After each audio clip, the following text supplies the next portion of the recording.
ના, વડાપ્રધાન જે છે એ કોઈ ભારતીય જનતા પાર્ટીના વડાપ્રધાન નથી પેલા તો. એ અત્યારે સર્વ સમાજના, સર્વ જ્ઞાતિના, સર્વ વર્લ્ડની અંદર, ઇન્ડિયાની અંદર એના વડાપ્રધાન હોય એટલે એને આપણે સન્માને જ જોતા હોય.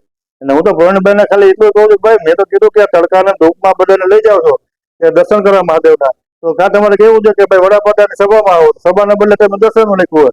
એટલે મેં પોરબંદરને કીધું કે ભાઈ પોરબંદર વચ્ચે મંગળવારે રાખો અમારો વાળો, સોમવારે ના લઈ જાઓ, હેરાન થશે. અને વડાપ્રધાન તો સન્માન્ય છે, પણ મારું કહેવાનું એટલું છે કે અગાઉ તમે કોંગ્રેસ પાર્ટીમાં અર્જુનભાઈ મોઢવાડિયા હતા ત્યારે એને કીધું છપ્પરની જે છાતી છે એ ગધેડાની હોય. તો વડાપ્રધાન શ્રી કે પેલા વડાપ્રધાન શ્રી બોલ્યા હતા કે છપ્પરની જે છાતી એવું બોલ્યા હતા, તો એને આનું અપમાન કર્યું હતું, તો એ અપમાન ન કહેવાય. એટલે ભણભાઈને મને કેવું છે કે એને રંગાબીલા કીધા છે, પછી આનંદી સંભાવના શબ્દ વાપર્યા છે, એવા તો અનેક મીડિયા સોશિયલ મીડિયામાં છે. એટલે ખરેખર વડાપ્રધાનનું ક્યારેય હું અપમાન ન કરું. અપમાન જે કરવાના છે એના ભેગા જ બેઠા છે, અને એના ચરામણી છે. અમુક માણસો હજી ચમચા છે, પ્રવીણભાઈને બીજા ગેરમાર્ગે દોરે છે. અને પ્રવીણભાઈ એવી મારી ફરિયાદ આપી છે, તો હું પ્રવીણભાઈને કહું છું કે તમે પાર્ટીની અને 22 વર્ષ છે તો તમે ગાયબ હતા, પાર્ટીમાં હતા જ નહીં. એમ આજ મહામંત્રી તમને રામદેવભાઈ મોઢવાડિયા બનાવી દીધા છે, અને તમે રામદેવભાઈને ખુશામત કરવા હાટુ મારી વિરુદ્ધ ફરિયાદ કરી છે, એ કોઈ પણ આ વ્યાજબી નથી. વડાપ્રધાન તો હંમેશા સન્માનીય છે અને સન્માનીય અમારે રહેશે.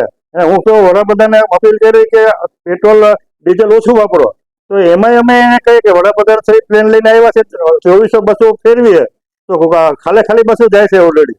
તો આ પેટ્રોલ ડીઝલનો તો દોવાડો ન કહેવાય કે કહેવાય. તો સત્ય બોલવું છે. હું જાગૃત નાગરિક છું, બંધારણની અંદર મારો હક છે સત્ય બોલવું, કાયમી બોલું ને બોલતો રહીશ. અને હવે કેસ જેટલા કરવા તો પ્રવીણભાઈને કે તમે આરામથી કરજો, મને કોઈ ચિંતા નથી, પણ હું સત્ય હંમેશા બોલું ને હંમેશા બોલવાનો છું. મારું પ્રવીણભાઈને કહેવાનું હોય છે કે તમે, હું વિશ્વ હિન્દુ પરિષદમાં 30 વર્ષ છે સભ્ય છે, અને હાલમાં મારી પાસે ગાડીમાં ત્રિશૂલ છે. એટલે હું તો અસલી હિન્દુ હું છું. આ ડુપ્લિકેટ હિન્દુને મારે કહેવાનું છે કે અમુક જે જયારે કોંગ્રેસમાં હતા ત્યારે ટોપીઓ પહેરીને આદિત્યના મર્ડરમાં ટોપીઓ પહેરી હતી, અને જે જનાજામાં નીકળ્યા હતા એ ડુપ્લિકેટ હિન્દુને ઓળખવાની જરૂર છે. અમે તો ઓરિજિનલ હિન્દુ છે, અને અમે તો હંમેશા હિન્દુની જ ધર્મની જ બતાવવાની વાત કરી છે. અમે કોઈ કોઈ કામ કર્યું નથી, કરશું પણ નહીં. ખાલી એટલું જ કીધું કે ભાઈ અલગ અલગ વડાપ્રધાનના જે આપણે જોઈએ છે, તો આખા દેશની અંદર અલગ અલગ રાજ્યમાં એના અલગ અલગ વેશભૂષણ હોય છે. એટલે મેં કીધું ભાઈ અલગ અલગ આ વેશભૂષણ કરે છે, અને ખરેખર પાર્ટીનો પ્રોગ્રામ નથી. આ લોકો કહે કે ભાઈ સોમનાથના દર્શન કરવા જવા, તો વડાપ્રધાનના દર્શન કરવા, ભાઈ વડાપ્રધાનના દર્શન હતા કે હું પેલા શંકર ભગવાનના વેશભૂષણ ધારણ કરી હતી. એટલે મેં કીધું કે ભાઈ આ વ્યાજબી નથી. આ વડાપ્રધાન હોય તો આ વસ્તુ શોભે પણ નહીં. એટલે હું મારા સન્માનીય છે વડાપ્રધાન, એટલે મારે કેવું એને કોઈની લાગણી દુભાઈ ઠેસ પહોંચાય એ વાત નથી કરવી. પણ દુર્ભાગ્યપૂર્ણ સાથે મારે કેવું પડે કે આ લોકો ડુપ્લિકેટ હિન્દુ છે, અને હવે હિન્દુના ઢોંગ કરીને આજે જે આખી જિંદગી ભાજપના ગારું દીધી, આજે એના ભેગા બે ને આ કેબિનેટ મંત્રી બન્યા છે.